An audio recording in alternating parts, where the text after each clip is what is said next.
Lungsod ng Danao, lubos ang pasasalamat sa Pro-8 sa matagumpay na operasyon at patuloy na suporta sa seguridad ng komunidad. Magbabalita dyan si Patrolwoman Cristel Palafox.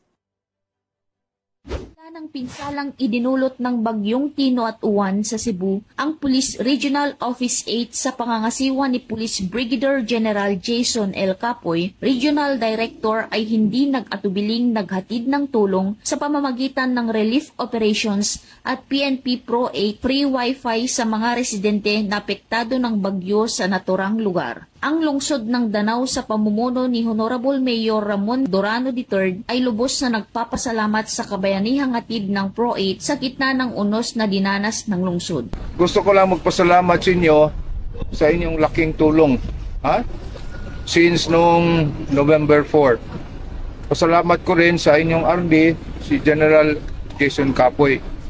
Ang laking tulong ninyo sa operations namin, especially sa relief operations.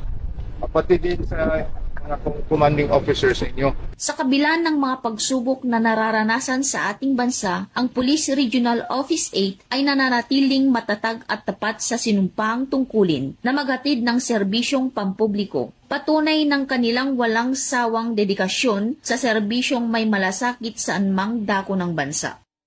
Salamat sa inyong tulong. Maraming salamat sa inyong tulong.